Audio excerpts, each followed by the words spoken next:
ጠዋቱ ላይ አንዳች ቅዱስ ነገር አለ። ዓለም ጸጥ ባለበት በመጀመሪያው ዝምታ ሰዓት ውስጥ የተቀደሰ ነፍስ አለ። የቀኑ ድምፅ ከመጀመሩ በፊት በዚያ ዝምታ ሰዓት ውስጥ እግዚአብሔር በጣም በግልጽ የሚናገርበት ነው። ጥበበኞች ከሆነን ያንን ጊዜ እንይዛለን፣ እንጨብጠዋለን። ልብህን ለእግዚአብሔር ቃል ከከፈትክ ወደ መለኮታዊ አሰላለፍ ቦታ እየገባህ ነው። እንደዚህ እየተናገርክ ነው። ጌታ ሆይ፣ ማንኛውንም ነገር ከመጋፈጤ በፊት አንተን እፈልግሃለሁ። ይህም እንዴት ያለ ልዩነት ያመጣል! መዝሙረ ዳዊት ምዕራፍ 23 ቀንህን ለመጀመር በጣም ኃይለኛ መንገድ ነው። የእምነት መግለጫ ማሳሰቢያ ነው። እግዚአብሔር ማን እንደሆነና በእርሱ ውስጥ ማን እንደሆነን የሚያስታውሰን ነው። እግዚአብሔር እረኛዬ ነው፣ የሚያሳጣኝም የለም። በእነዚያ ቃላት ውስጥ ያለውን እምነት ትሰማለህ። ተስፋም ምኞትም አይደለም፣ እውነታው ነው። በጠዋት ስትጸልዩት ከመጀመሪያውኑ እግዚአብሔር አቅራቢያ መሪህ ሁሉ ነገርህ እንደሆነ እየገለጽክ ነው። ፍርሃት ወይም ጉድለት ቀንህን እንዲወስኑ ለመፍቀድ እምቢ እያልክ ነው። ምክንያቱም ሁሉን ነገር በእጁ የያዘውን ታውቀዋለህ። አንዳንድ ሰዎች ጸሎትን እንደተረፈ ሐሳብ አድርገው ይቆጥሩታል። ጊዜ ካላቸው የሚያደርጉት ነገር ግን ጸሎት የዕለት ከዕለት እንቅስቃሴ አካል ብቻ ሳይሆን የቀን መሰረቱ ነው። በማለዳ መዝሙረ ዳዊት ምዕራፍ 23ን ስትጸልይ እውነትን እያነቃቃ ነው።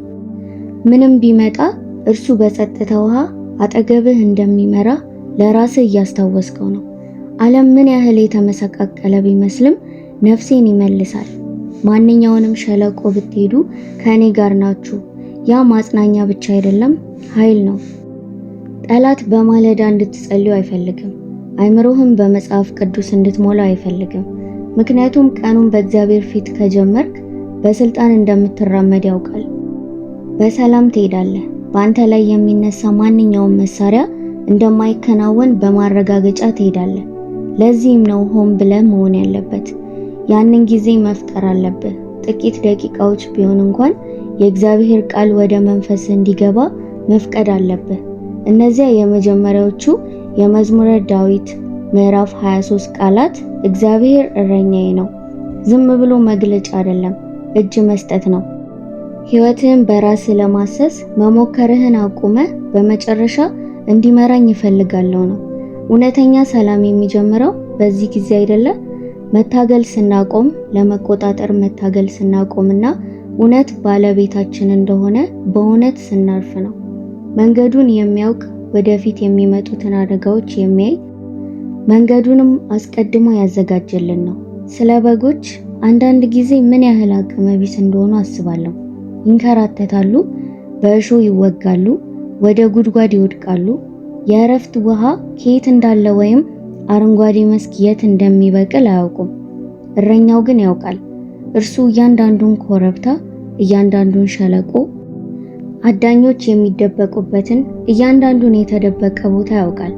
የርቀት ተመልካች ብቻ አይደለም፣ ቀድሞ ይሄዳል፣ ይመራል፣ በስማቸው በጎቹን ይጠራል። የምናገለግለው አምላክ እንደዚህ ያለ ነው። እርሱ ከሩቅ ገዢ ሆኖ ከሰማይ ትእዛዝ የሚሰጥ አይደለም። በጎናችን የሚሄድ እኛን ለማንሳት የሚረዳን አፍቃሪ እረኛ ነው። ስንወድቅ ተኩላዎቹ በጣም ሲጠጉ የሚዋጋው ማን ነው? እናም ይሄ ነው ቆንጆ ነገር። በእውነት ስታምን እግዚአብሔር እረኛዬ ነው፣ በአንተ ውስጥ የሆነ ነገር ይቀየራል። በፊት በሌሊት ይዞ የነበረው ጭንቀት ይተዋል። ብትወድቅስ፣ በቂ ካልሆንክስ የሚል ፍርሃት በይበልጥ በሚሰማው እውነት ይሰምጣል። ይህ ማለት ሕይወት ሁል ጊዜ ቀላል ይሆናል የሚል ተስፋ አይደለም። የግጦሽ መሬቶች አይደሉምና ሁል ጊዜ አረንጓዴና መንገዱ ሁል ጊዜ ለስላሳ አይደለም። ነገር ግን በእርሱ እንክብካቤ ውስጥ ፈጽሞ እንደማትጎድሉ የተስፋ ቃል ነው። እርሱ የምትፈልጉትን ሁሉ ላይሰጣችሁ ይችላል፣ ነገር ግን ሁል ጊዜ የሚያስፈልጋችሁን ሁሉ ያቀርባል። አንዳንዶቻችሁ መሸከም የሌለባችሁን ሸክም ተሸክማችኋል። ሁሉንም ለማወቅ እየሞከራችሁ እያንዳንዱን ውጤት ለመቆጣጠር እየሞከራችሁ ነው። የራስህ እረኛ ለመሆን እየሞከርክ ነው እና ለዚህ ነው በጣም የደከመ ክብደቱ በጣም የሚሰማ ለዚህ ነው። ምክንያቱም እውነቱ አንተ ራስህን ለመምራት አልተፈጠርክም።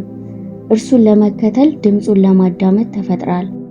ሲናገር እመኑበት፣ ይህ መንገድ ነው፣ በእርሱም ተመላለሱ።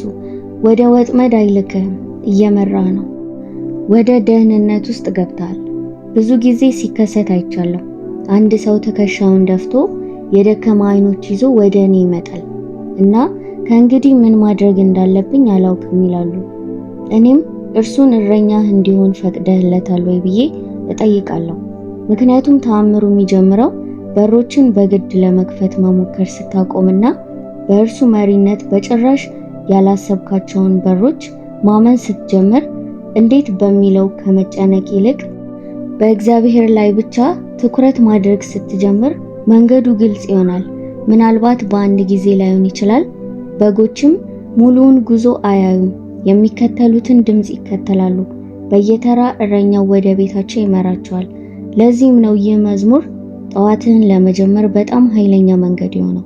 እናም አሁን ባላችሁበት ተናገሩት፣ ጌታ እረኛዬ ነው።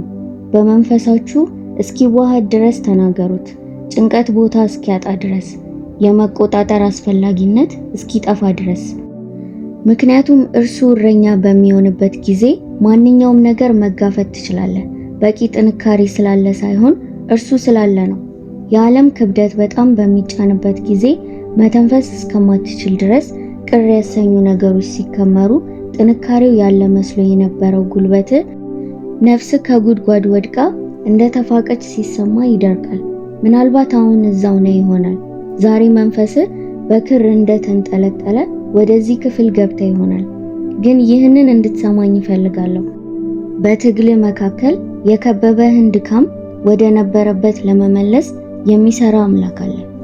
አንድን ነገር ወደ ነበረበት መመለስ ማለት ምን ማለት እንደሆነ አስበው።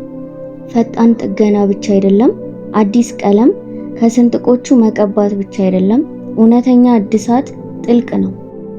የሆነ ነገርን ወደ ነበረበት የመጀመሪያው ጥንካሬው፣ የመጀመሪያው ውበቱ ለመመለስ ጥንቃቄ የተሞላበት ሆን ተብሎ የሚደረግ ስራ ነው እና ያ እረኛችሁ ለነፍሳችሁ የሚያደርገው በትክክል ነው። ህይወት ደረቅ ስታደርግ፣ ስሜት ሲፈራ፣ አይምሮ በጭንቀት ሲዋጥ ጀርባህን ብቻ አይመታህምና ተመለስና የበለጠ ጠንክረ ሞክር አይልህም። ወደ አንተ በጣም ጥልቅ ስፍራዎች ይደርሳል እና እርሱ ብቻ ማድረግ የሚችለውን ያደርጋል። እንደ አዲስ ያደርጋል። አንዳንዶቻችሁ በጣም ለረጅም ጊዜ ባዶ እየሮጣችሁ እውነተኛ መንፈስን ማደስ ምን እንደሚመስል ረስታችኋል። ለቤተሰባችሁ፣ ለራሳችሁ፣ በዙሪያ ላሉት ሁሉ እየፈሰሳችሁ ነው። ነገር ግን ማንም ወደ እናንተ እየፈሰሰ አይደለም እና ዓለም ያንን እንድታደርገው ትፈቅድልሃለች። ዓለም ምንም እስኪቀር ድረስ ትወስድሃለች። ግን እግዚአብሔር እንደዛ አይደለም። እርሱ የተወደደውን ልጁን ይመለከታል። እናንተ የደከማችሁና ሸክማችሁ የከበደ ሁሉ ወደ እኔ ኑ ይላል፣ እኔም አሳርፋችኋለሁ። አካላዊ እረፍት ብቻ አይደለም፣ ያ የሱ አካል ነው። ነገር ግን ነፍስ የሚያርፍበት አይነት በአጥንት ውስጥ ዘልቆ የሚገባና ማን እንደሆነ የሚያስታውስ ነው። እድሳቱ በሁከት ውስጥ አይከሰትም። ከአንዱ ነገር ወደ ሌላው በችኮላ ስትጣደፍ አይከሰትም። ጸጥ ባሉ ቦታዎች ይከሰታል። በጸጥታ ውስጥ በድንገት ያ ጊዜ ክብደቱ ሲነሳ ዓለምን ተሸክመ በመጣበት ጊዜና መብረር እንደምትችል ተሰምቶ በወጣ ጊዜ መጽሐፍ ቅዱስን ስትከፍት አንድ ጥቅስ ከገጹ ላይ ዘሎ ብቅ ይላል እና በድንገት እግዚአብሔር እንደሚያየ በእውነት ታውቃለህ። እርሱ በቀጥታ ወደ ሁኔታው እንደሚናገር እና ምናልባት አይደለም፣ በእርግጠኝነት ሕይወትን ልትገነባበት የምትችል አይነት ተስፋ ነው። የእርሱ አይነት ማረጋገጫ ከስር ያለው መሬት ያልተረጋጋ ሲመስል ነፍስህን ታረጋጋለች። ዛሬ መልካምነት ዱካህን እየተከተለ ነው። የምትሰራው ስህተት ሁሉ ምህረቱ ይከልልሃል። እያንዳንዱ ጊዜ የማይገባ ብቁ እንዳልሆንክ ወይም የማትታይ ሆኖ ሲሰማ የእግዚአብሔር የማያቋርጥ ቸርነት ካንተ በኋላ አንድ እርምጃ አለ። የጠዋት ጸሎት ለዚህ ነው አስፈላጊ የሆነው። ቀንህን ስትጀምር ቸርነትና ምህረት ይከተለኛል ብለህ ስታውጅ ቃላትን እየደገምክ አይደለም፣ እውነትን እያነቃቃ ነው። ከማይተውህ በቸርነቱም ሁሌም በኋላ የሚከተልህ ያ እረኛ ያለማቋረጥ ፍቅር ነው። እናም ዛሬ ከዚህ ቦታ በድካም ስሜት ትከሻችሁን ዝቅ አድርጋችሁ ሳይሆን፣ በጭንቀት ሸክም ሳይሆን፣ በዚህ እውነት በመተማመን ራሳችሁን ቀና አድርጋችሁ ውጡ።